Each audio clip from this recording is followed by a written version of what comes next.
একটা গুরুত্বপূর্ণ ইনফরমেশন, 6 মাসের পর থেকে বুকের দুধের পাশাপাশি শক্ত খাবার দিতে বলা হয়, রাইট? আর 6 মাস থেকে 2 বছর পর্যন্ত 2 বছরের নিচের বাচ্চাদেরকে আমরা চিনি এবং লবণ দিতে বারণ করি। তাহলে এই যে চিনি এবং লবণ দিতে মানা করা হচ্ছে, আবার 6 মাস থেকে শক্ত খাবার দিতে বলা হচ্ছে, তাহলে বাচ্চাগুলো কি চিনি লবণ ছাড়া বিস্বাদ খাবার খাবে?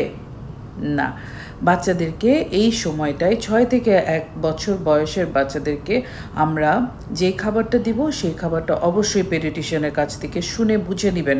কেন?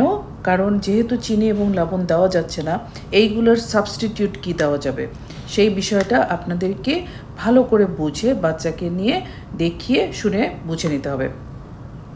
যেমন হচ্ছে অনেকে আমি কিছু পেশেন্ট পাচ্ছি, বাচ্চা হঠাৎ করে হলুদ হয়ে গেছে, 8-9 মাসের বাচ্চা হলুদ হয়ে গেছে, বাচ্চার জন্ডিস হয়েছে মনে করে বাচ্চার প্যারেন্টসরা খুবই প্যানিক হয়ে তখন ডক্টরের কাছে আসছে, কিন্তু বাচ্চার চোখ আবার সাদা, তো স্কিন হলুদ।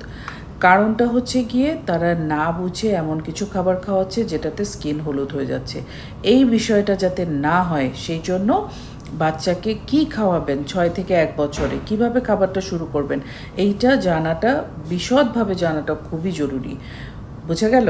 তো সুতরাং যখন আপনি 6 মাস থেকে বাচ্চাকে শক্ত খাবার খাওয়াবেন, তখন বাচ্চা সুস্থ থাকলেও বাচ্চাকে নিয়ে একজন পেডিয়াট্রিশিয়ানের সাথে কথা বলেন, যাতে আপনি জানতে পারেন, বুঝতে পারেন যে আপনার বাচ্চাটাকে 6 মাস থেকে শক্ত খাবার কি করে আপনি শুরু করবেন, কি দিয়ে শুরু করবেন এবং কি পরিমাণে শুরু করবেন। কারণ 6 থেকে 1 বছরের বয়সী বাচ্চাদেরকে খাবারের নিয়ম যেমন বলে দেওয়া হয়, তেমনি খাবারের প্যাটার্ন বলে দেওয়া হয় ওর শারীরিক গড়ন অনুযায়ী, এবং প্রত্যেকটা বাচ্চার ইন্ডিভিজুয়াল শারীরিক গড়ন থাকে, সেই অনুযায়ী তাকে খাবারটা সেইভাবে করে দিতে হবে। এবং বাচ্চা যাতে খাবারের প্রতি বিতৃষ্ণা তৈরি না হয়, বিমুখ না হয়, সেই পদ্ধতিগুলো, টিপস অ্যান্ড ট্রিক্সগুলো জেনে নিতে হবে। তো সুতরাং এই ইনফরমেশনগুলো মনে রেখে অবশ্যই 6 মাসের বাচ্চা নিয়ে পেডিয়াট্রিশিয়ানের সাথে দেখা করুন।